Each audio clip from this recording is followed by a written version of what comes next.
2-3 pictures मला चांगले आले होते, पण तेव्हा मग मला नाही सांगावं लागलं. आणि नंतर मग मी सीरियल्स वगैरे मराठी सीरियल्स आम्ही प्रवासी एक सीरियल केलं होतं. प्रशांत दामले, मी, अशोक सराफ हे एम-आय-डी-सीचं तेव्हा प्रवासी हो. सीरियल पण होतं चांगलं. तर ते मी केलं. लग्नाआधी पण केलं, लग्नानंतर पण केलं. आमच्या मिस्टरांच्या घरून असं होतं, की तू सीरियल वगैरे कर थोडं-थोडं. कारण मी अँकरिंग पण करत होते. दूरदर्शनला सुरसंगम हे मोठा गाण्याचा प्रोग्राम होता. तिकडे मी पत्रवाचन असं सगळंच करत होते आणि तर त्यामुळे ते म्हणाले, "ते तसं तू कर, पण फक्त पिक्चर्समध्ये बिझी राहू नकोस." पण असं तुला झालं. हा निर्णय घेणं जड नाही गेलं? नाही, पण नंतर मग असं वाटलं ना, की जाऊन दे आता वेळ चांगली म्हणजे चांगलं स्थळ आलंय, हां. चांगलं आणि चांगली फॅमिली आहे वगैरे, तर करूया आपण लग्नात. तो पण एक अनुभव चांगला मिळाला म्हणजे छान छान झालं म्हणजे मॅरिड लाईफ खूप छान झालं. पण तू इंडस्ट्रीपासून लांब गेली. हं. नाही पण इंडस्ट्रीपासून मी तेवढी नाही लांब मला तरी नाही वाटत. कारण मी सगळीकडे आम्ही भेटत होते. हां, प्रोग्राम्सला सगळ्या म्हणजे अवॉर्ड्स प्रोग्रामला वगैरे. माझ्या मैत्रिणी सगळ्या होत्याच ना त्याच्यातल्या हां, आणि फोन तर आमचे आता आता आता नंतर मोबाईल्स वगैरे आले. पण हां, लँडलाईनवरनं आम्ही काय, "हे तू तिकडे हे आहे, ते आहे." परत आमच्या मुलांचे बर्थडे असायचे, ते असायचं. मग तेव्हा आम्ही भेटायचो सगळे. हां. हं, म्हणजे हं. तू अशी ॲक्टिव्ह राहिली. हो, हो. ॲक्टिव्ह राहिले मी आणि मी असं म्हणजे प्रत्येक प्रोग्रामच्या वेळेस जज म्हणून पण कुठे-कुठे मला बोलवलं आहे त्यानंतरसुद्धा. परत काही प्राइज डिस्ट्रिब्युशन्स त्याच्यासाठी पण मला बोलवले कित्येक जणांनी, की तुम्ही काही-काही ऑडिशन्स घ्यायच्या असतील, तेव्हा पण मी अशी आता प्रमोद प्रभुलकरांनी पण मला त्यांचं अकॅडमीला तिकडे पण मला त्यांनी इन्व्हाईट केलं होतं, की तुम्ही जरा या. म्हणजे तेव्हा तिकडे पण मी जाऊन आले. आता महेश नेने, आपले प्रशांत नांदगावकर हां. त्यांनी पण म्हणजे मोठा अवॉर्ड्स प्रोग्राम झाला. तेव्हा अशोक सराफांनी मला अवॉर्ड दिलं. तर मला तो मोठा म्हणजे तो माझ्या आयुष्यातला खूप आनंदाचा क्षण. अरे वाह! कारण अशोककडनं मला श्रीफळ आणि शाल मिळाली. त्यांनी स्वतः आणि आनंदाने म्हणजे ते एक मोठं अवॉर्ड आयुष्यातलं. ते आता आता मला एक 24 सालीमध्ये ते हे केलं म्हणजे. पण आता ह्या पुढच्या ज्या प्रवास तू केला म्हणजे जसं म्हणजे आपण ह्यापासून थोडं लांब राहिली, पण ॲक्टिव्ह होतीस, पण कॅमेरासमोर नाही वगैरे. हां, कॅमेऱ्यासमोर नाही. आता मी आज पण खूप खूप वर्षांनीच इथे बसले आहे. म्हणजे कॅमेऱ्यासमोर नाहीच मी. पण तुला मधल्या काळात ऑफर कोणी विचारलं? नाही मला आल्या कारण ही निवेदिता वगैरे पण म्हणत होती, "तू अशी बसून राहू नकोस, तू चांगली रोल्स बघ" वगैरे. पण माझ्याकडे ना तसे असे काही रोल आलेच नाहीत, की सीरियल्समधले. कारण सगळ्यांना असं वाटलं, की ही आता काही काम करत नाही आहे वगैरे असा पण काहीतरी एक गैरसमज झाला असेल लोकांमध्ये. हां.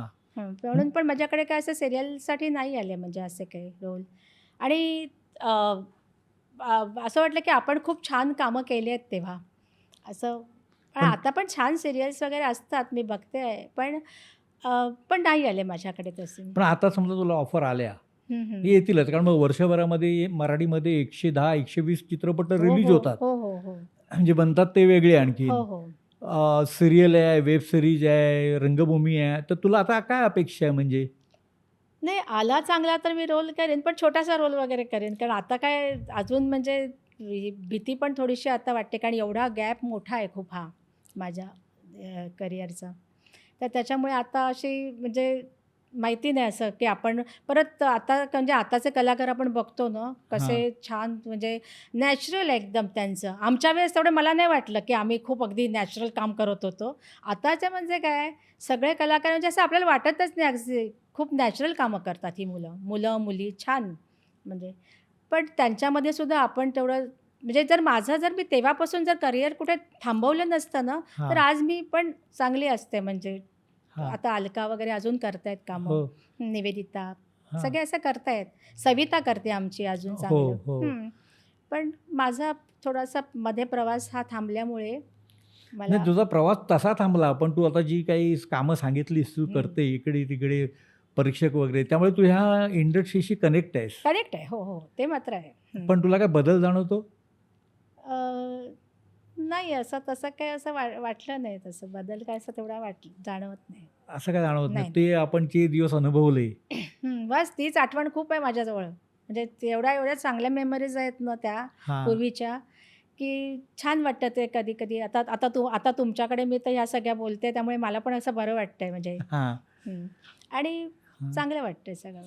पण समजा आता तुला काम आता ऑफर आल्या हं. येतीलच, तर तू असं काय असं तुला वाटतं की अमुक दिग्दर्शक किंवा कलाकारासोबत आपण काम सुरू परत करताना ह्यांच्यासोबत केलं तर आपल्याला जरा एक रिलॅक्स वाटेल असं हो, वाटतंय? हो. थोडी म्हणजे मला असं रिलॅक्स वाटणार असं नाही, म्हणजे मला ना थोडी आधी पहिल्यांदा म्हणजे काय कॅमेरा, परत डायलॉग्स वगैरे, परत आपल्याला ते पटकन आपल्याला होतील की नाही काय, आणि मोठमोठ्या कलाकारांबरोबर आपल्याला परत तिकडे काम करायचं असतं.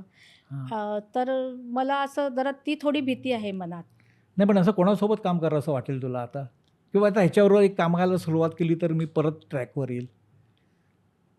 नाही, आता तसं काय म्हणजे आता सीरियलप्रमाणे म्हणजे म्हणजे तसं काय आता सांगता येणार नाही, म्हणजे काय हां, आता असं काय तू आलं एवढा विचार केलेला नाही. नाही, नाही अजून तेवढा काही नाही केला. हं, हं. पण आलं तर छोटासा रोल करून परत हो, मग मी ते, आणि एकदा मी जर छोटा रोल केला ना, तर नंतर मला तो एक माझा कॉन्फिडन्स वाढेल, हां, म्हणजे की हां, चल आता मी काम करू शकते चांगली.